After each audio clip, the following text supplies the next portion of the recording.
Que Dieu vous bénisse encore une fois pour votre présence. Et voici encore un jour merveilleux que le Seigneur nous donne pour que nous puissions écouter sa parole, pour que nous puissions être bénis par lui. Et pour ce faire, je vous invite donc à être attentif pour la parole de Dieu et également à pouvoir partager la vidéo avec les amis, avec ceux qui sont loin comme ceux qui sont près. Et je suis pertinemment convaincu qu'encore une fois, le Seigneur va nous parler. Alors aujourd'hui, sans plus tarder, nous allons lire dans Apocalypse chapitre 2. Nous lisons du premier verset jusqu'au 5e, mais nous nous arrêterons plus au verset,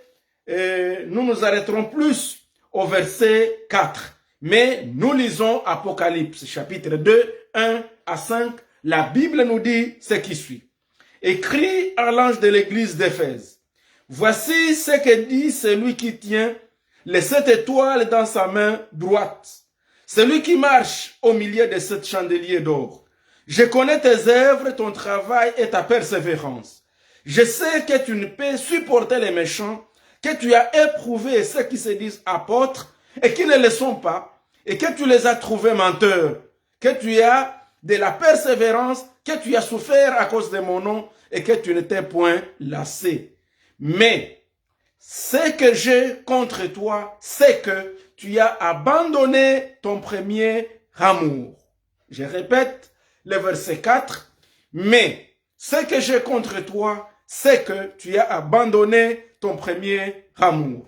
Souviens-toi donc d'où tu es tombé, répands-toi et pratique tes premières œuvres. Sinon, je viendrai à toi et j'ôterai ton chandelier de sa place, à moins que tu ne te répandes. Que Dieu nous aide.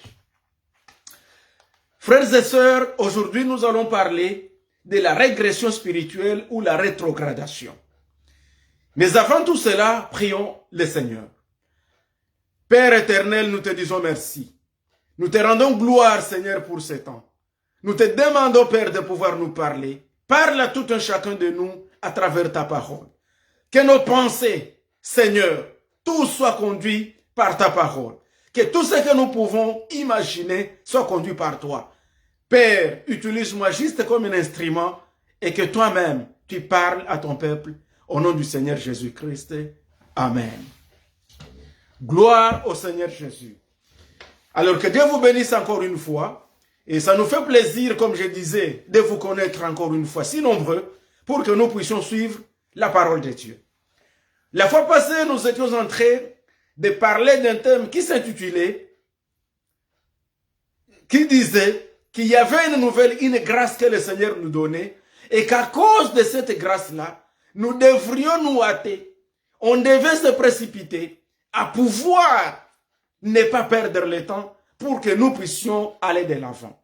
Et là, ça nous a permis d'introduire les sujets sur la régression spirituelle ou la rétrogradation. Alors, c'est là que nous allons continuer aujourd'hui. Et je suis béni parce que on a eu des feedbacks de ceux-là qui ont été bénis par cet enseignement. Que Dieu vous bénisse encore une fois. Et toutes les fois, si l'enseignement vous bénit, ou vous avez peut-être certaines choses à ajouter, n'hésitez pas et nous allons toujours nous édifier ensemble avec la parole de Dieu.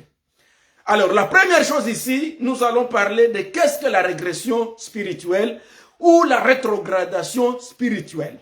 Parce que nous venons de lire un texte dans Apocalypse chapitre 2. Il s'agit du message que Dieu lui-même avait envoyé à l'église d'Éphèse. L'église d'Éphèse, c'était l'une des églises qui se trouvait à ce temps-là au 1er siècle autour de la Méditerranée, en Asie mineure. Et à ces églises-là, la Bible nous dit que le Seigneur Jésus-Christ s'était révélé à Jean. Et il a envoyé son ange pour dire à Jean, voici les choses qui doivent se passer. Et là, il a commencé à parler des églises. Et quand vous regardez bien, lorsqu'on a parlé de Lot et de la femme de Lot, dans Luc 17, 32, Jésus était en train de parler à ses disciples. Il était en train d'enseigner un sujet en lien avec son retour et la fin du monde. Et quand il parlait de ce sujet-là qui était en lien avec son retour, et il s'est dit, Jésus nous dit, ça c'est dans Luc chapitre 17, il dit, il en sera de même, comme c'était au temps de Noé, où les hommes mariaient leurs enfants, où les gens fêtaient, où les gens étaient dans la célébration. Et quand le déluge est venu, la Bible nous dit, tous ceux qui n'étaient pas entrés, alléluia, tous ceux qui n'étaient pas entrés dans l'arche de Noé ont péri. Et vous et moi, bien-aimés dans le Seigneur, nous devons comprendre que le temps arrive. Parce qu'aujourd'hui, à un certain moment, on a l'impression de croire que tout est fini et que les promesses de Dieu ne vont pas s'accomplir. Mais je vais vous dire, tout ce qui est écrit dans la parole de Dieu, Jésus a dit, aucun iota de sa parole ne passera. Il a dit, les cieux et la terre passeront, mais sa parole ne passera jamais. Donc si Jésus a parlé de son retour, nous devons croire qu'il revient. Et parmi les signes qui prouvent que Jésus revient, c'est que aujourd'hui, nous connaissons une rétrogradation spirituelle comme pas possible. Une régression spirituelle comme pas possible. Et Jésus, lorsqu'il parlait de son retour, il a parlé également de Lot. Et quand il parla de Lot, il dit, souvenez-vous de la femme de Lot. Ça c'est Luc 17, verset 32. Si nous pouvons faire marche arrière, au fait, la femme de Lot, c'est un personnage très important parce que au moment où Dieu voulait détruire Sodome et Gomorrhe, la Bible dit qu'il a eu l'intention de sauver Lot, de sauver aussi sa famille.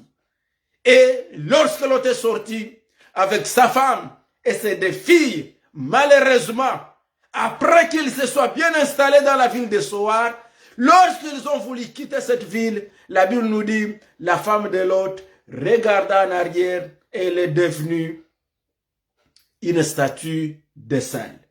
Voilà le contexte dans lequel nous sommes en train de parler en lien avec la régression spirituelle. Alors, la première chose, qu'est-ce que la régression spirituelle? Elle n'est rien d'autre que le fait de s'éloigner de Christ au lieu de s'avancer vers lui. Donc, un rétrograde spirituel, donc c'est quelqu'un tout simplement qui a abandonné son premier amour, son service et son zèle pour embrasser les anciennes habitudes. Jésus, lorsqu'il parle de cette église, à chaque église, il a un message particulier. Et à l'église d'Éphèse, il dit, voici ce que dit celui, alléluia, qui a les 7 chandeliers d'or. Ce qui m'intéresse, Jésus se présente comme celui qui a tout entre ses mains. Et au-delà de tout, il dit, je connais tes œuvres, je connais ta persévérance et je connais ce que tu es. Donc la première chose aujourd'hui, sachons bien aimé dans le Seigneur que le Seigneur nous connaît. Il connaît qui tu es, il connaît là où tu es et il sait tout ce que tu fais et il sait tout ce que tu es en train d'entreprendre. Il dit, voici ce que dit celui qui tient les 7 étoiles dans sa main droite. Celui qui marche au milieu de 7 chandeliers d'or. Il déclare, je connais tes œuvres, je connais ton travail. À un certain moment, tu peux être en train de servir Dieu, tu peux être en train de faire tout ce que tu fais, tu penses que personne ne connaît. Oui, les hommes peuvent ne pas connaître, mais il déclare, il dit, moi, ton Dieu, je connais tes œuvres, je connais ton travail et ta persévérance. Et je sais que tu ne peux supporter les méchants et que tu as éprouvé ceux qui se disent apôtres et qui ne le sont pas. Aujourd'hui, il y a même beaucoup de gens qui s'appellent apôtres, qui s'appellent serviteurs, qui s'appellent, je ne sais pas, différents noms et qui ne le sont pas. Et la Bible nous dit que les membres de l'église d'Éphèse savaient éprouver tous ces gens là-bas. En d'autres termes, cette église était encore une église qui avançait. Elle est une image, elle est un type d'un chrétien qui va encore à l'église, qui aime encore le Seigneur, mais qui, à un certain moment, il a réduit son amour. Il a diminué son amour. Alors, c'est cette diminution-là d'amour, c'est cette régression-là d'amour vers le Seigneur que nous appelons la régression spirituelle ou la rétrogradation. Et c'est de ça que nous sommes en train de parler pour que nous puissions bien comprendre, bien aimés dans le Seigneur, comment nous devons faire pour éviter la rétrogradation. rétrogradation. Et si nous avons déjà rétrogradé, comment nous pouvons nous remettre encore sur les rails? Parce que Jésus ne viendra pas prendre les chrétiens rétrogrades. Jésus ne vient que prendre les chrétiens qui sont encore affermis, les chrétiens engagés, les chrétiens qui sont encore dans la ferme foi au nom du Seigneur Jésus-Christ. Parce que quand nous lisons, il dit ce qui suit au verset 4 que nous venons de lire. Il a dit ce qui suit, mais ce que j'ai contre toi, c'est que tu as abandonné ton premier amour. Souviens-toi donc d'où tu es tombé, répands-toi et pratique tes premières œuvres. Sinon, je reviendrai à toi et j'ôterai ton chandelier de sa place, à moins que tu ne te répandes. En d'autres termes, à moins que nous ne revenions, à moins que nous ne puissions nous repentir, à moins que nous ne retrouvions les droits chemins, le Seigneur viendra et il va nous trouver distraits. Et ce sera malheureux de vous informer qu'il y aura beaucoup de pasteurs, il y aura beaucoup de serviteurs de Dieu, il y aura beaucoup d'hommes de Dieu, il y aura beaucoup de chrétiens qui manqueront le royaume de Dieu. Et pourtant, ils étaient dans les églises. Et pourtant, ils s'adonnaient même dans les choses de Dieu. Mais qu'à cela ne tienne, la grâce est encore là aujourd'hui. C'est pourquoi la Bible dit, comme je t'accorde encore cette grâce, retiens-la. Cette grâce de vie, cette grâce de voir que nous respirons encore, nous devons la retenir. C'est ainsi que, après avoir défini qu'est-ce la régression spirituelle, je voudrais que nous puissions passer au deuxième point qui parle de différentes formes de régression ou de rétrogradation. Comment on peut reconnaître qu'on est en train de rétrograder? Comment on peut reconnaître un chrétien qui est dans la régression spirituelle? Alors la régression, elle peut prendre d'abord plusieurs formes. C'est ainsi que elle peut d'abord se manifester dans la relation personnelle qu'on a avec Dieu. Donc on ne prie plus. Tu trouves un chrétien qui ne prie plus, on ne va plus à l'église, ou on continue à aller à l'église, mais on n'a plus le temps de lire la Bible. On ne fait plus la méditation régulière de la parole de Dieu. Donc quand tu vois quelqu'un qui avait toujours l'habitude, tu pries le matin, tu pries le midi, tu pries le soir, et qu'à un certain moment, tu avais le courage même de prendre un jeûne, toi-même, demi-journée, du matin au soir, tu n'as pas mangé,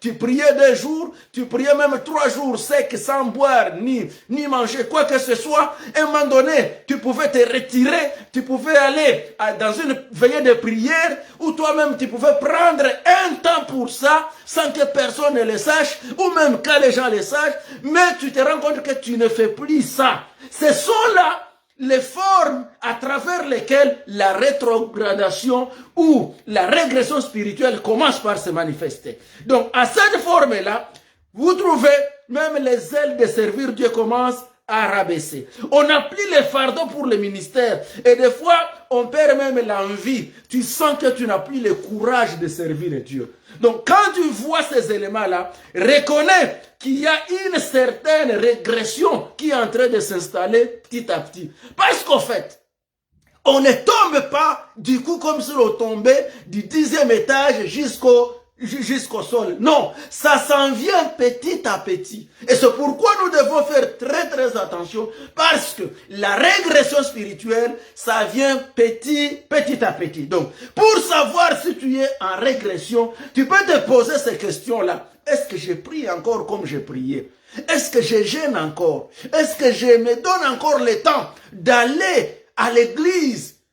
Ou je suis juste resté maintenant en train de suivre la télé. Et vous savez qu'aujourd'hui, à cause même des réseaux sociaux, à cause de YouTube, ou à cause, je ne sais pas moi, de TikTok, et beaucoup d'autres choses, la plupart des chrétiens sont en train de traverser des moments de régression spirituelle très dangereux. Et que Dieu nous aide et que Dieu nous pardonne. Alléluia. Comment on reconnaît les chrétiens qui est en train de connaître la régression spirituelle? On les reconnaît parce que on se rend compte.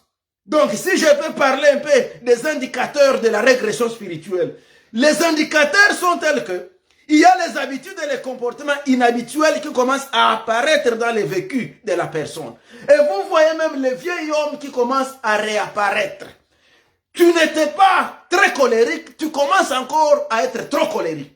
À un certain moment, on pouvait te faire du mal et tu pouvais supporter. Mais tu sens que tu ne supportes plus facilement. En d'autres termes, les œuvres de la chair réapparaissent Et ces œuvres de la chair sont manifestes, comme la Bible nous dit, dans Galates chapitre 5, versets 19 à 21. Vous voyez l'idolâtrie, il y a la magie, les inimitiés, les querelles, les jalousies, les animosités, les disputes, les divisions, les sectes, l'envie, l'ivrognerie, les excès de table et les choses semblables. Donc quand vous voyez un chrétien, par exemple, qui venait même de terminer sa thérapie, la thérapie en toxicomanie, il voulait tout arrêter, il ne veut plus continuer à prendre de l'alcool ou des drogues, mais qui recommence encore. Quelqu'un qui avait même déjà arrêté à fumer et qui recommence encore. Sachez qu'il y a un indicateur de la rétrogression spirituelle.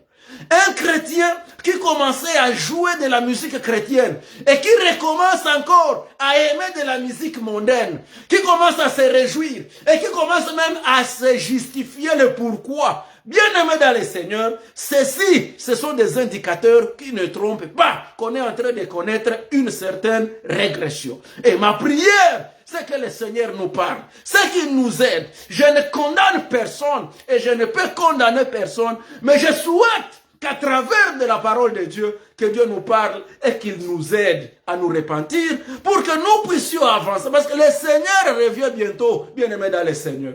Quand nous regardons tout ce qui se passe à travers le monde aujourd'hui, je vous garantis que tous les signes du retour du Seigneur sont manifestes. Ils sont manifestes au vu de tout ce que nous sommes en train de vivre aujourd'hui. Donc je vous dis d'avance, c'est ce que Paul dit.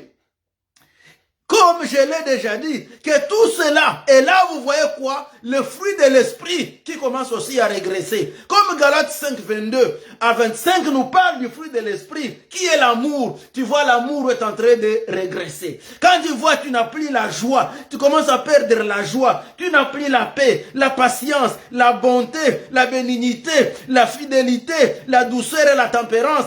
Sache que tu es en train d'aller petit à petit dans la régression spirituelle. À un certain moment, tu commences aussi à te venger. Non, non, non, moi j'ai compris, tel m'a fait ça, moi aussi cette fois-ci je ne ferai plus ça. Je prends aussi de nouvelles mesures. Bien-aimés dans le Seigneur, là nous sommes en train de connaître une régression. Autre chose qui change, c'est le langage. Vous voyez déjà quelqu'un, il y a un changement de langage. Il y a aussi même les doutes sur les faits. Regardez un peu, la Bible nous parle d'un certain Jean-Baptiste. C'est Jean-Baptiste qui avait annoncé au monde la venue de Jésus-Christ.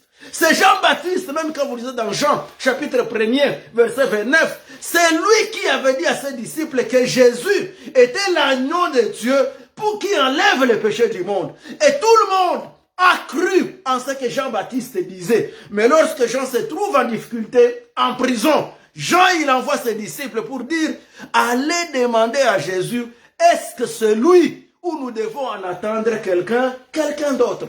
Vous imaginez si Jean pouvait arriver à ça, ça s'appelle quoi? La rétrogradation spirituelle. Donc, il commence à douter sur les faits que lui-même a même prêché. Et aujourd'hui, il y a même beaucoup d'hommes de Dieu.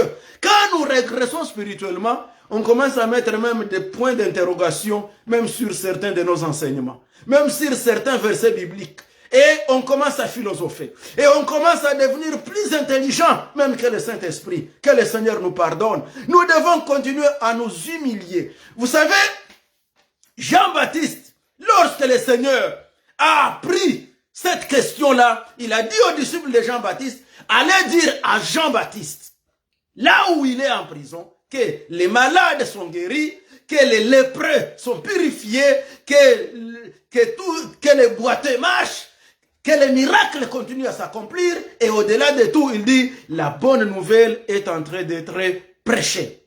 Et la Bible nous dit, lorsque Jean a entendu qu'effectivement, il y a les miracles qui s'accomplissent, il y a les malades qui sont guéris, il y a la bonne nouvelle qui est prêchée, Jean-Baptiste est revenu en soi et il a compris. Donc c'est le même Seigneur dont j'ai parlé, donc c'est Jésus le Sauveur. Ça ne sert à rien de rétrograder, j'accepte s'il faut mourir, je vais mourir dans la foi. Et Jean-Baptiste est mort dans la foi parce que il est revenu en soi-même, ayant entendu que Jésus était le Seigneur, il est resté dans la foi et que Dieu le bénisse, il a bien fini sa course pour la gloire de Dieu, que Dieu nous aide également. Amen. Alors, un autre élément qui montre à un certain moment la régression. Notre indicateur, c'est la perte de courage d'aller à l'église et à la prière. Quand vous voyez un chrétien qui était courageux d'aller à l'église, mais qui a perdu ce courage-là d'aller à l'église, et on peut des fois même, on commence même à détester certains serviteurs de Dieu. On arrive à se dire, bon, ce pasteur-là, cette église-là aussi, bon, le découragement s'installe. L'individu commence à se défendre et il appelle ça une nouvelle façon de faire les choses.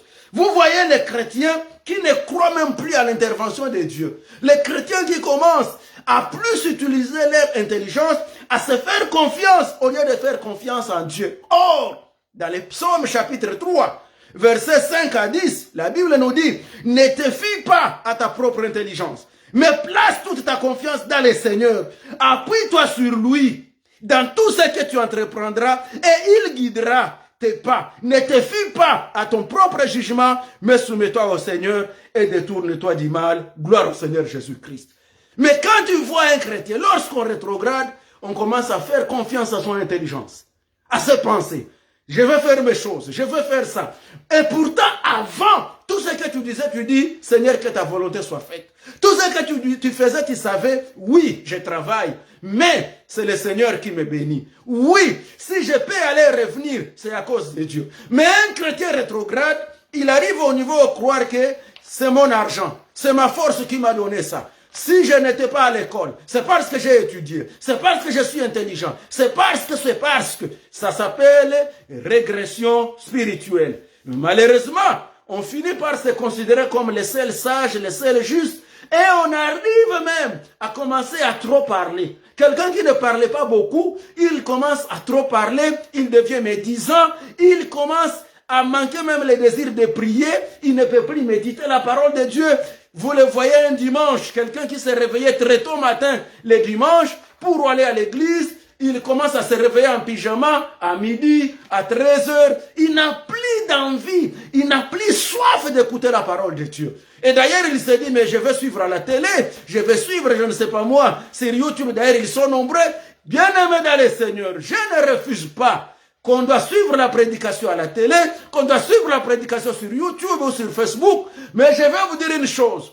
La prédication sur les réseaux sociaux ne remplacera jamais la présence à l'église. Parce que l'église, il y a ce que nous appelons la communion fraternelle. Il y a cette chaleur-là. Il y a une certaine présence. Quand vous sentez, vous êtes à deux. Vous vous réunissez à deux autour de la parole. Vous vous réunissez à trois ou à quatre. Vous sentez une certaine chaleur que vous ne sentirez pas si seulement tu es en train de suivre la prédication sur la télé. Bien que c'est bon, c'est intéressant, mais aussi, n'oubliez pas aussi l'autre partie d'aller nous réunir. Comme il est écrit dans Hébreux chapitre 10, verset 25. La Bible nous dit, ne nous lassons pas de nous assembler comme c'est la coutume des autres. Que Dieu soit grandement béni. Alléluia. Alors, autre chose, et notre indicateur, c'est que vous voyez les gens qui commencent encore à essayer les premières choses. On commence à s'asseoir. Lorsque tu vois quelqu'un qui,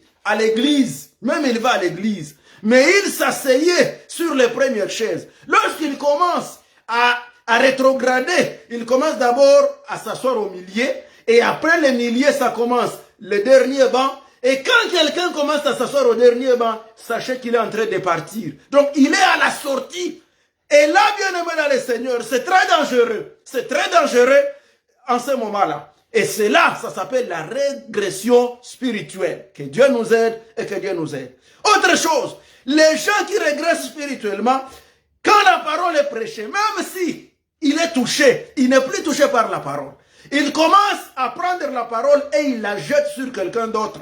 Comme quelqu'un qui dit, s'il parle de ça, c'est à tel qu'il est en train de parler. Et quelqu'un d'autre qui reconnaît la régression spirituelle, au lieu même, bien aimé dans le Seigneur, de recevoir la parole. C'est pourquoi Dieu dit à l'église d'Éphèse, répands-toi. Répands-toi. Si tu ne te répands pas, je viens, je prendrai ton chandelier à sa place. Que Dieu nous pardonne et que Dieu nous aide. Donc la régression spirituelle a aussi un autre indicateur. C'est que la parole de Dieu, on devient un grand philosophe. On enseigne la parole, toi tu es là pour la jeter sur quelqu'un d'autre. Au lieu de la recevoir pour toi, tu la jettes sur quelqu'un d'autre. Et pourtant, elle a été adressée par toi, à toi et à moi, pour qu'elle puisse nous aider et pour qu'elle puisse nous bénir. Que Dieu nous aide au nom du Seigneur Jésus-Christ. Et là, on commence même à faire la comparaison entre les églises. Un chrétien rétrograde, il fait les comparaisons entre les églises. Il commence à dire, notre église ici n'est plus une bonne église. Notre église ici, d'ailleurs, celui-là, celui-là, celui-là. Et quand on arrive à cela, tout ça, ce sont les indicateurs. Bien aimé, la Bible nous dit, dans 1 Timothée chapitre 4, 16, veille sur toi-même et sur ton enseignement, persévère dans ces choses, car en agissant ainsi, tu te sauveras toi-même et tu sauveras ceux qui t'écoutent. Donc, bien aimé, ce que nous devons faire pour éviter cela, parce que il y a de grandes conséquences sur la régression spirituelle, nous devons chacun veiller sur soi-même. Regarde, est-ce que je suis encore debout? Est-ce que je n'ai pas encore perdu mon premier amour? La Bible dit, ce que j'ai contre toi, c'est que tu as abandonné ton premier amour. L'abandon du premier amour. Regarde comment tu avais l'engouement des choses de Dieu. Quand tu as reçu l'évangile. Quand tu es entré dans les ministères. Regarde l'engouement que tu avais. Que Dieu nous aide et que Dieu nous pardonne. Oh, alléluia. Les conséquences sont telles que, le quatrième point, les conséquences de la régression spirituelle. Premièrement, on finit par perdre toutes les raisons et tous les respects jusqu'à tomber même dans l'incrédulité. À un moment donné, sachez que la régression spirituelle, sa finalité, on finit par tomber dans l'incrédulité, que Dieu nous pardonne. Deuxième chose, la régression spirituelle peut aboutir à la mort spirituelle. Comme nous avons dit, et même au blasphème. Nous avons parlé de la femme de Lot. À cause de la régression, à cause de regarder en arrière, elle est morte. Physiquement et spirituellement. Et ceci, bien aimé, ça nous prouve que lorsque nous régressons spirituellement, il y a des conséquences. Et des conséquences fâcheuses. Cependant, faisons attention. Un homme qui est régressé spirituellement, ou une femme qui régresse spirituellement, elle est très dangereuse. Même quand vous allez lui parler, la personne est la première à se défendre. Même quand vous voulez lui dire, mon frère, ma soeur, à ce niveau ici, tu n'as plus le courage que tu avais. Parce que quand quelqu'un n'a plus le courage, la régression, s'il chantait dans la chorale, vous allez voir, il commence à venir en retard. Quelqu'un qui ne venait pas en retard à l'église commence à venir en retard. Quelqu'un qui ne s'absentait dans aucune réunion ne vient plus. Ou quand il vient, il a déjà des excuses. Savez-vous une chose, bien aimé dans le Seigneur? On ne manque pas le temps de faire ce qu'on aime. Quand tu vois quelqu'un commencer à dire non, je ne suis pas venu parce que, oui, les exceptions ne manquent pas. Mais si tu dois être absent tous les jours, tu commences à avoir des retards tous les jours, des excuses, il y a un problème de régression spirituelle. Que Dieu nous aide et que Dieu t'aide, que Dieu m'aide, que nous puissions reprendre notre allure pour que Dieu puisse nous bénir. Alors, quelqu'un qui est dans la régression, la Bible nous dit, dans Galates 6, verset 1er, faites attention avec lui. Frère, si un homme vient à être surpris en quelque faute, vous qui êtes spirituels, redressez-les avec un esprit de douceur. Prends garde à toi-même, de peur que tu ne sois aussi tenté. Faisons attention. Quelqu'un qui est rétrograde, il cherche toujours les gens à embarquer dans son bateau. Faites attention, n'embarquez pas dans le même bateau avec quelqu'un qui est rétrograde. C'est comme prendre un voyage avec quelqu'un qui ne voyage pas. Quand tu vas en voyage avec celui qui ne voyage pas, lorsque vous allez vous trouver aux frontières, ou je ne sais pas moi, au bord de l'avion, ou partout on va vous demander les documents, tu risques de trouver que l'autre n'a rien amené comme document de voyage. Et quand tu n'as pas de document de voyage, quand on lui dit tu vas rentrer, lui il se dit mais c'est tout à fait normal, d'ailleurs c'est ce que j'attendais. Donc tu comprends que tu voyages avec celui qui ne voyage pas et c'est très dangereux. Alors les conséquences sont telles que pour ceux qui sont en famille, les conséquences d'ailleurs se répercutent sur tous ceux qui sont dans la maison. Et ça, je vais le répéter parce que c'est tellement intéressant et important que chacun de nous va y veiller. Le père de la famille peut, par exemple, interdire à sa famille ou à ses enfants de prier dans la maison, ou même de les voir aller à l'église. Il peut devenir très agressif. Quand il voit un père déjà très agressif, ou même la mère de la maison qui elle aussi, elle devient rebelle, il n'y a plus d'obéissance à son mari, elle peut devenir, et l'obéissance peut devenir hypothétique, il y a même des soupçons qui peuvent prendre les dessus sur la communication respectueuse et courtoise, comprend qu'il y a la régression spirituelle dans ce couple. Et lorsqu'il y a la régression spirituelle dans un couple, ce sont les enfants qui seront aussi des victimes. Et la Bible nous dit, ce qui suis bien-aimé dans le Seigneur, que celui qui ne sait pas prendre soin de sa famille est pire même qu'un païen. Que Dieu nous aide. Alléluia. Donc la régression, elle a des conséquences. Donc en lien avec l'éducation même des enfants ou le respect mutuel, l'un des parents peut chercher à opposer les enfants à l'autre. Et la régression spirituelle peut aussi jouer même un rôle dans la dislocation du foyer chrétien. Un enfant qui rétrograde dans la foi, il devient à son tour aussi rebelle même à la maison. Il est rebelle envers ses parents. Et cette rébellion-là, elle est aussi dangereuse. Donc on ne peut plus rien entendre de quelqu'un qui commence à se rebeller, de quelqu'un qui ne veut plus rien entendre. Et il peut commencer à dire aux parents que ce n'est pas seulement leur église qui est l'église. Quand tu entends ton enfant te dire, mais papa, ce n'est pas seulement là qui est l'église, comprends qu'il y a un problème de régression spirituelle. Alors, la marche en arrière de la femme de Lot, rappelez-vous, elle a eu des répercussions sur toute la famille et même sur plusieurs générations. Alors, les dangers de la régression spirituelle ou la rétrogradation. La rétrogradation nous retarde même dans notre marche avec le Seigneur. Elle nous empêche de porter du fruit. Et toutes les fois où tu nous rétrogrades, comprends que tu prendras plus de temps pour ton chemin. Regardez les enfants d'Israël. Ils devaient aller pour quitter l'Égypte et arriver à Canaan. La Bible nous dit que c'était une marche de 11 jours à pied, mais ils en ont fait 40 ans. Au lieu de 11 jours, ils ont fait 40 ans. Vous savez, quand vous rétrogradez spirituellement, vous retardez vos bénédictions, vous retardez les faveurs de Dieu, et même nous retardons la venue de Jésus-Christ parce que nous sommes en train de nous rétrograder. Que Dieu nous aide. Ceci veut dire quoi? Tu as prié pour une requête, tu veux que le Seigneur agisse. Bien-aimé, reste ferme dans la foi. Parce que si tu rétrogrades, lorsque tu fais la régression, tu régresses là, tu recules d'une certaine durée l'accomplissement de tes promesses pour que Dieu, pour que tu voies ta bénédiction et que tu puisses la palper. Parce que, à supposer que Dieu avait prévu qu'il va te répondre dans 10 jours, comme Israël devait arriver dans 11 jours, lorsqu'ils ont commencé à régresser, ils ont fait le tour, la Bible dit ils ont fait 38 ans à Kadesh Barnea. Là où ils devaient juste traverser, c'était un endroit où ils voyaient juste de loin déjà Israël, Canaan je veux dire. Mais ils ont rétrogradé, ça leur a coûté 40 ans au lieu de 11 jours. Donc, faisons attention, il y a des dangers.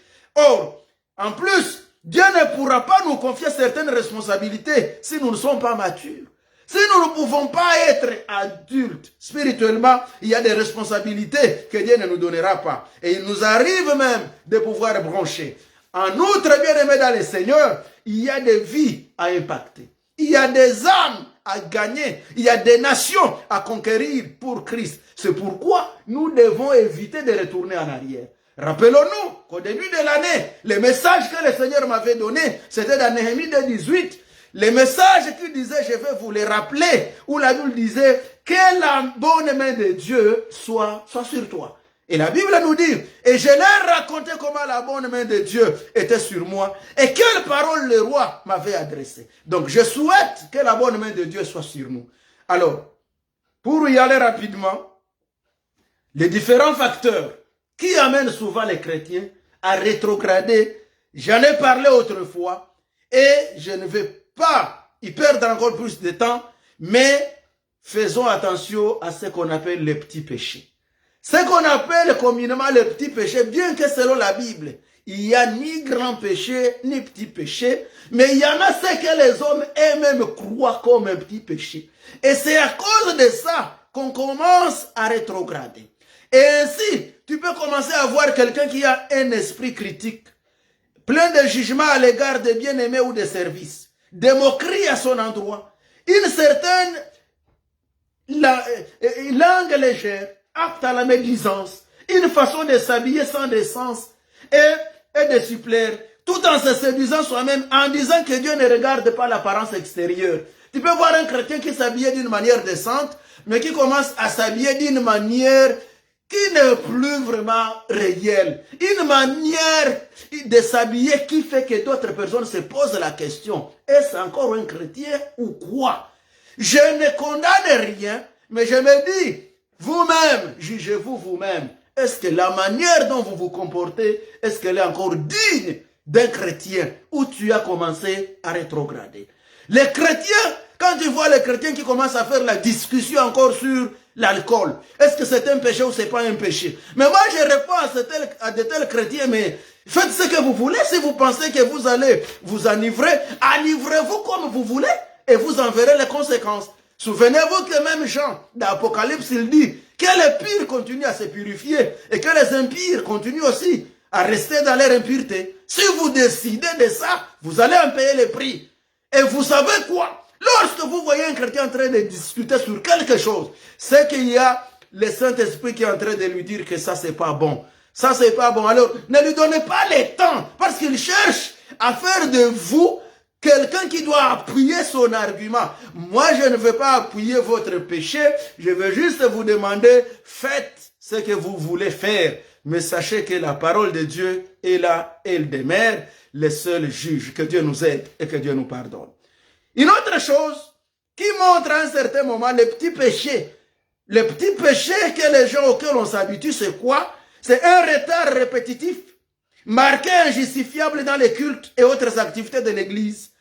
À la chorale, aux réunions des mamans, réunions des jeunes, catéchèse de couple, réunions de l'église, une vie de prière et de méditation presque absente. Tout ça, ça crée des problèmes. Un chrétien qui commence à mélanger de la musique, et pourtant il oublie Ecclésiaste 7, 5 à 6, la Bible nous dit, vaut mieux entendre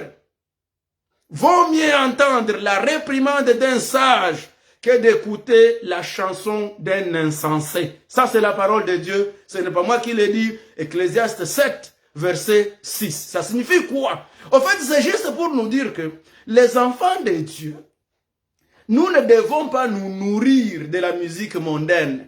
Nous devons être nourris de la musique chrétienne, de l'adoration à Dieu. Alors, la régression spirituelle, lorsque tu vois, tu commences à dire, bon, aujourd'hui je peux jouer la musique de tel, c'est bon, je peux jouer aussi celle de bon, ok, on n'en disconvient pas, c'est ton choix. Mais je veux juste te dire que ce sont des éléments qui nous amènent des fois à commencer à régresser spirituellement. Alors, comment se comporter face à un chrétien rétrograde? La première chose, il faut prier pour lui. La prière. Deuxièmement, l'intercession. Pour un frère qui s'éloigne dans la foi, un service honorable devant Dieu est de prier pour lui. Et quand vous priez pour votre frère qui est en train de rétrograder dans la foi, il y a des choses qu'il faut mettre en esprit. Il faut comprendre que ce n'est pas la volonté du Père qui est dans les cieux qu'un seul de ces petits périsse. Donc Dieu ne veut pas que quelqu'un de nous retourne en arrière. Alors, vers ma conclusion, je dirais, il faut faire un pas vers la personne afin de l'exhorter avec sagesse. Et là, Galates 6, 1, 2, nous avons dit, faites attention, quand vous allez parler à quelqu'un qui a rétrogradé spirituellement, faisons attention d'être tentés nous-mêmes. Il ne faut pas être séduits nous-mêmes. Donc, après avoir prié pour un frère qui a rétrogradé ou une sœur, nous avons le devoir d'aller vers lui avec un esprit d'humilité pour lui faire part de notre constat sur sa vie, afin de l'inciter à reconnaître ses manquements et torts, à les confesser et à retourner vers le Seigneur. Donc, c'est avec un esprit d'amour, de compassion et de pardon que nous pouvons gagner une âme qui s'égare. Nous devons donc chercher la brebis égarée de toute notre énergie, parler à son cœur de la part du Seigneur, lui rappeler l'amour de son Seigneur en son endroit et à le ramener à la maison. Si la personne égarée nous écoute, gloire à Dieu, alors nous avons gagné une âme. Mais si la personne reste obstinée dans sa pensée, il est de notre responsabilité de faire le service avec une ou deux autres personnes, afin que par la bouche de 2 ou de 3 témoins, toute parole soit établie. Ça, c'est Matthieu 18, verset 16. Enfin, les conseils bien aimés dans le Seigneur, pour ne pas rétrograder, il faut demeurer en Christ. Nous devons demeurer dans sa présence. Bâtir une nouvelle relation avec Dieu dans la prière. Revenons à la prière. Revenons à la méditation de la parole. Sachons que Dieu, c'est un Dieu relationnel. Dieu, il aime qu'on ait la relation avec lui. C'est pourquoi dans Jean 15, 4, il dit, si vous demeurez en moi et que ma parole demeure à vous, là, c'est comme un serment qui est collé ou qui est sur une branche et qui ne peut produire par soi-même. Si vous demeurez en moi et que mes paroles demeurent en vous, alors demandez tout ce que vous voudrez et vous le verrez s'accomplir. Reprenez à participer aux réunions de votre église locale. Entourez-vous de personnes passionnées de Dieu. Enfin, veille sur ceux qui te regardent et écoutent. L'apôtre Paul dit dans Galates 6, 9, qu'un peu de levain fait lever toute la pâte. Mais avant cette déclaration, il faut comprendre il fait comprendre aux Galates qu'ils couraient bien, mais qu'ils se sont arrêtés à cause sûrement d'une mauvaise influence. Donc, juste pour nous dire qu'on peut rétrograder à cause de petites choses que nous ne trouvons pas graves, alors que ce sont des petits renards qui dévorent la vigne. Un peu de musique mondaine ici, des mauvaises paroles que tu écoutes là-bas, peuvent te rétrograder. Un peu de film érotique que tu regardes peut te faire rétrograder. Et un peu de paroles calomniatrices qui sortent de ta bouche peuvent également te faire rétrograder. Voici la citation d'un homme de Dieu. C'est lui qui avait dit ces choses-là. Que Dieu nous bénisse, que Dieu nous garde et que Dieu nous aide à ne pas rester là où nous sommes rétrogradés, mais qu'on revienne à Dieu pour que nous puissions voir sa main glorieuse nous aider et nous bénir. Je me résume en disant, la régression spirituelle, c'est pas une bonne chose. Et Dieu souhaite que nous puissions revenir, nous repentir, au lieu de rester, pour ne pas rester dans l'abandon de notre premier amour. Eh bien, merci beaucoup. Que Dieu vous bénisse. Partagez la vidéo et nous allons prier au nom du Seigneur Jésus. Vous avez peut-être senti qu'il y a une certaine régression spirituelle dans votre vie spirituelle. Nous allons prier tous ensemble. Prions chacun pour l'un et l'autre et Dieu va nous aider et nous allons être debout et nous allons continuer dans la bonne voie. Seigneur notre Dieu, nous disons merci à toi. Nous te présentons, Père éternel, toute notre vie. Nous avons besoin de ta grâce et de ta faveur. Bénis tout un chacun de nous. Ceux-là qui sont dans la régression, fortifie-les au nom du Seigneur Jésus. Aide chacun de nous à comprendre et à revenir en toi au nom de Jésus. Pour que nous puissions être debout, que nous puissions avancer dans la foi. Car Jésus, tu reviens bientôt. Au nom du Seigneur Jésus, nous avons prié notre Père. Amen. Amen. Merci, que Dieu vous bénisse.